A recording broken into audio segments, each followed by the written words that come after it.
आज आपको एक हर्बिसियस प्लांट के बारे में बताना चाहती हूँ जो हमारे सराउंडिंग्स में है। और ये प्लांट्स हम ऑर्गेनिक फार्मिंग में यूज़ कर सकते हैं। ऑर्गेनिक फार्मिंग हम क्यों यूज़ करना चाहते हैं, क्योंकि अभी इस समय केमिकल की यूज़ ज़्यादा करने से फसलों में इंसान के ऊपर तरह तरह की बीमारियाँ आने लगी हैं। मैं चाहती हूँ ऑर्गेनिक फार्मिंग के लिए हम बायो रिसोर्सेस ऐसी चीज़ों को ढूंढें, और उसमें से मैंने बायो पेस्टिसाइड के रूप पे यूज़ करने वाले एक पौधे के बारे में मैंने रिसर्च किया है। उसकी बेनिफिट को मैं आपको बताना चाहती हूँ। ये है वो प्लांट जिसको हम कहते हैं हिंदी में तीन पत्तियाँ, और अंग्रेजी में इसको वुड सोरेल कहते हैं। उसका साइंटिफिक नेम है ओक्जालिस कॉर्निकुलेटा। अब इनका फ्लावर देखें, इतना छोटे छोटे येलो कलर की है। 5 पेटल से ये पूरा एक कंप्लीट फ्लावर बनाया। पत्ती देखें, 3 पत्ती हार्ट शेप की पत्तियाँ है, इनको इस तरह से ज्वाइन किया गया। और इसका नेचर है ज़मीन में रहने का, इस तरह से क्रीपिंग नेचर है। देखिए ये अब ये पौधा आपका जहाँ पे छाए है उस जगह पे ढेर सारे अवेलेबिलिटी है। इस प्लांट्स की खोज में आज निकली हूँ, क्योंकि हमें इसको कलेक्ट करना है इंसेक्टिसाइड और पेस्टिसाइड बनाने के लिए। इसकी अवेलेबिलिटी देखिए चारों ओर है। जिस जगह पे धूप पड़ती है इसके पत्तियाँ छोटी हो जाने लगते हैं। देखिए ये साई का पत्ती है, वो आपको मैंने दिखाया अभी।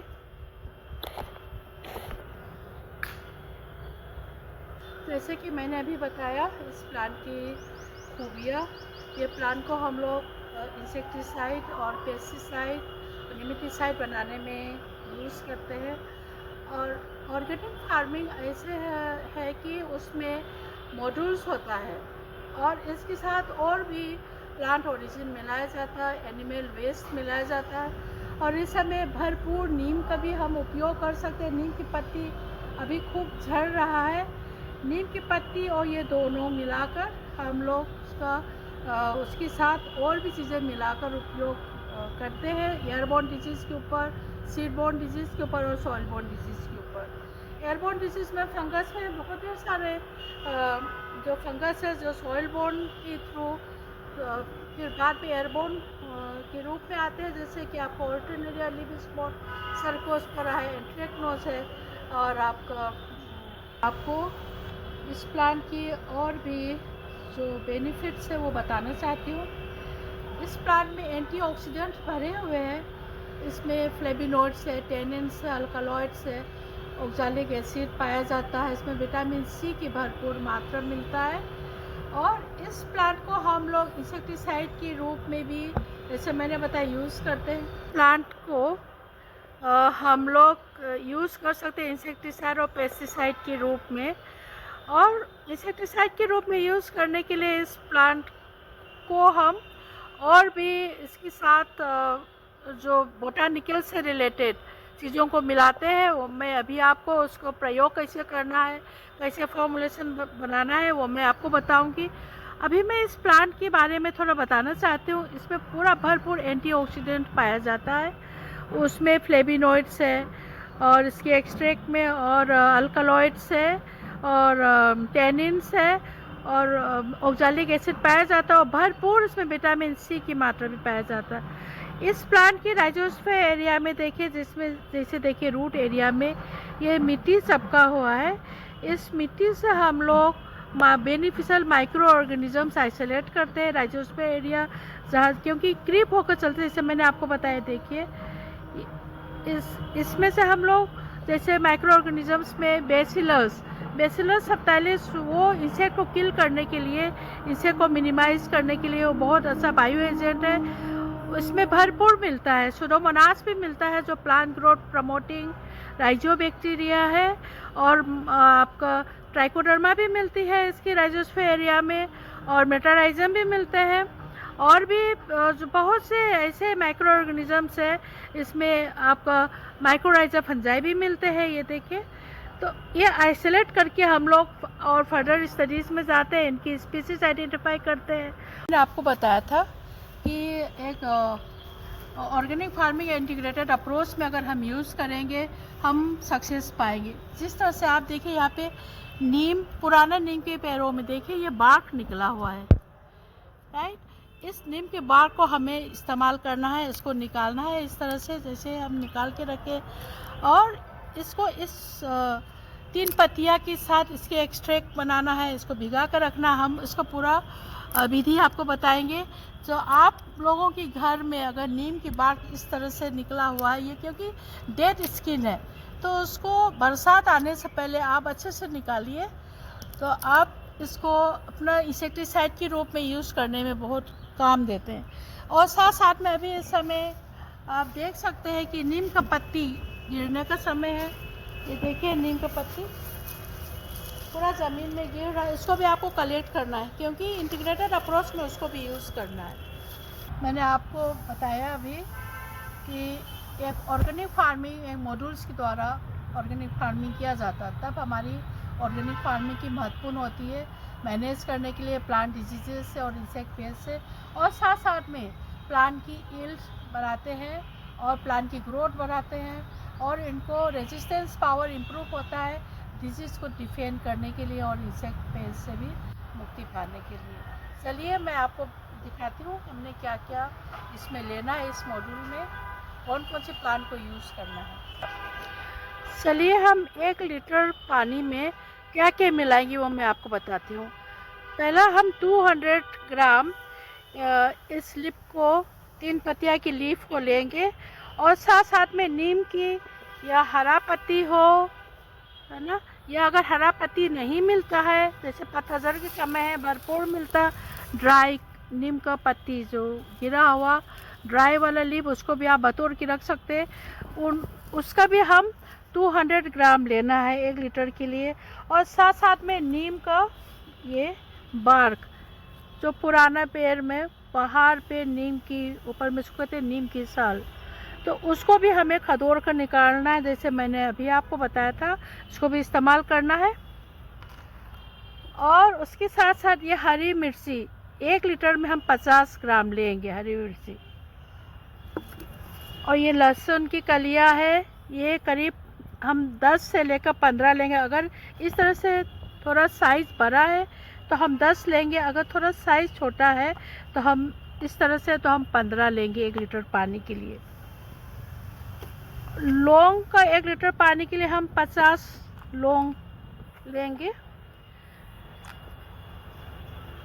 और इन सबको हम मिक्स करेंगे, मिक्सी में ग्राइंड करेंगे। या जैसे ये पत्ती सूखा है इस तरह से ये पत्ती भी हम सुखा सकते हैं। और ये तो सूखा हुआ है, और हरा मिर्चा तो हमें ग्राइंड करना है, और ये लहसुन भी ग्राइंड करना है, और लौंग भी उनके साथ ग्राइंड करनी है। मगर ये तीनों पत्ती ये पत्ती अगर सूख जाएगा तो हम इसको भी क्रिस्पी फॉर्म में बनाकर पाउडर फॉर्मुलेशन बना सकते हैं। ऐसे बेटर है सबको एक साथ ग्राइंड करने के लिए। यहाँ पे मैंने आपके सामने गेंदे का ये पेड़ है, सूख गया है ये। अब जैसे आप सबको पता है मंदिरों में फूल चढ़ती है, और गेंदे का फूल ये बहुत ढेर सारा मात्रा में मिलता है वहाँ पे। मंदिर में चढ़ने के बाद, चढ़ाने के बाद उसको बाहर मंदिर के बाहर निकाल दिया जाता है, फेंक दिया जाता है। उसको हम लोग इसी में उपयोग करते हैं ऑर्गेनिक फार्मिंग में। इसको सॉइल के अमेंड करने में काम आता है, क्योंकि हमें पता है हम सब इस चीज़ को इस्तेमाल करते हैं। और आपका अमेंडमेंट करने के लिए सॉइल के अंदर में चाहे नीम की पत्ती हो चाहे ऑक्ज़ालिस की पत्ती हो, इससे सॉइल के अंदर में रहने वाले इंसेक्ट का एग्स है, जुबिनाइल्स है, और उसके अलावा जो फफूंद है जो हमारे लिए नुकसान करने वाले, जो मिट्टी में रहने वाले जैसे रूट नॉट नेमेटोड है, उसको कहते हैं हिंदी में कृमि, उनको भी रिड्यूस करते हैं, इनकी पॉपुलेशन इनको मैनेज करने में काम आता है। बीमारी जो एयरबोर्न डिजीज़ है उसमें भी इन मिश्रण को पूरा यूज़ कर सकते हैं, और जो सॉइल बोर्न डिजीज़ है उसमें भी यूज़ कर सकते हैं, और सीड बोर्न डिजीज़ है जैसे उसमें लूज स्मट और वीट, वो बहुत कॉमन है गेहूं की सीज़न में, उसमें भी इसको उपयोग कर सकते हैं। ये सब हम जो आपको बता रहे हैं, फ्रेश लीव इस्तेमाल करना या ड्राई लीव इस्तेमाल करना। अब जब स्प्रे करने के समय पे हम ये नहीं भूलना है कि हमें ये निरमा वॉशिंग पाउडर है या घरी पाउडर हो या व्हील पाउडर हो, उनका 1 टेबल स्पून 1 लीटर पानी में मिलाना है और इवनिंग की टाइम पे उसको स्प्रे करना है। स्प्रे करने में ये मिलाने से क्या लाभ होता है कि पूरा पत्ती में आपने जो जितना भी स्प्रे करने के लिए बनाया है ये पूरा सर्फेक्टेंट में पहुंच जाता है। ये सर्फेक्टेंट का काम करता है, पूरा पत्ती में, पार्ट्स ऑफ द प्लांट्स में भी पूरा पहुंच जाते हैं। अब दूसरा मिश्रण है, ये किस तरह से हम फार्मेंटेड प्रोसेस बनाएंगे। जिस तरह से हमने अभी आपको बताया, अब इस मेथड में पूरा प्लांट लेंगे और उसको चॉप करेंगे। जितना सूखा नीम की पत्ती है सबको एक साथ हम मिला कर रखेंगे और साथ साथ में ये नीम का जो साल है उसको हम कूटेंगे, सिलबट्टा में कूटेंगे या कूटनी में कूटेंगे। और इसको कितना डालना, 100 ग्राम पर लीटर में डालेंगे, 100 ग्राम पर लीटर में डालेंगे। बाकी सब सेम है। और साथ साथ में हम उसमें ये आपका जैगरी अगर नहीं मिलता है तो हम मोलासेस लेंगे, ये गुड़ है और इससे हमारे फार्मेंटेशन प्रोसेस में इस सारी मिश्रण को मदद करेंगे। तो फार्मेंटेशन प्रोसेस में जब हम बना रहे तो हम 1 लीटर का नहीं बनाएंगे, हम कम से कम 10 लीटर का बनाएंगे, ताकि उसको हम एक स्टॉक सॉल्यूशन के रूप में रख सकें और उसमें से फिर 1:5 और 1:10 जो डोजेस में हमें स्प्रे करने के लिए यूज़ करना है। जब हम 10 लीटर में बनाएंगे तो ये 1 लीटर में हमें 100 ग्राम डालना है, 10 लीटर में आपको 1 किलो डालना है। ये हम 10 लीटर में बनाएंगे तो 200 ग्राम अभी हमने 1 लीटर के डाला है तो 10 लीटर में आपको 2 किलो डालना, उसी तरह से 2 किलो डालना है ये भी। और ये 100 ग्राम मैंने डाला था तो 10 लीटर की बनाएंगे तो 1 किलो डालेंगे इसको। जब हमने 1 लीटर के लिए 50 क्लोव्स डाले हैं तो 10 लीटर के लिए उसको आप 10 से मल्टीप्लाई करिए, 500 क्लोव डालेंगे। ये गार्लिक है, गार्लिक मैंने कहा था 10 1 लीटर के लिए। अगर हम इसको 10 लीटर के लिए बनाएंगे तो गार्लिक से 10 से मल्टीप्लाई करिए तो आपका 100 गार्लिक का ये क्लोव हो गया, है ना। चलिए मैं आपको एक और विधि बताती हूँ जो स्टोर ग्रेन पेस्ट के लिए यूज़ होता है। पत्ती को हम इस तरह से तोड़ के अलग अलग करेंगे, उसको ड्राई करेंगे। स्टोर ग्रेन पेस्ट के लिए यूज़ करना है। खास आपका रेड बीटल्स के लिए जो स्टोर ग्रेन पेस्ट है इस तरह से अलग अलग करना है। रेड फ्लोर बीटल के लिए अब इसको एयर ड्राई करना है, सनलाइट ड्राई नहीं करना है, एयर ड्राई करना है।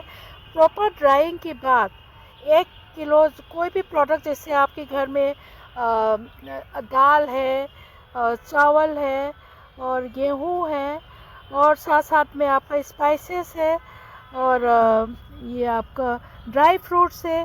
ज़्यादा दिन रखने के बाद बरसात के मौसम में ये जहाँ पे स्टोर प्रोडक्ट है उसमें ये आपका रेड बीटल्स आते हैं, कॉमन है। तो अगर आपको उससे बचाना है, जो हमने ड्राई करके रखा है उसको उन बोतल्स में, उन डब्बों में या उन बैग्स में डालनी है। और भी 1 किलो में हम 10 to 15 ड्राई लीव्स उसमें डालेंगे, तो उससे आपका काफ़ी इस पेस्ट से बचाव हो जाएगा। क्योंकि ये पेस्ट एक बार अगर चला गया हमारी प्रोडक्ट्स में, जो पोस्ट हार्वेस्ट प्रोडक्ट में, तो पूरा घूंड बना देता है और पूरा ख़राब करते, फिर हम लोग की खाने की लायक नहीं रहते। उम्मीद करते हूँ जितना भी मैंने आप लोगों के साथ अपनी रिसर्च का अनुभव विधि जो आपने आपके साथ शेयर किया है आपको पसंद आया होगा। अगर आपको उनके बारे में और जानकारी लेना है आप मेरा यूट्यूब चैनल में आइए और मुझे कमेंट कीजिए, मैं आपको फिर से उसको एक्सप्लेन करके बताऊंगी। अगर आप चाहते हो कि ये सारी मिश्रण कैसे बनाएंगे, विधि कैसे बनाएंगे प्रैक्टिकल फॉर्म में, वो भी मैं आपको बता सकती हूँ। धन्यवाद और आप हमारे चैनल को सब्सक्राइब कीजिए।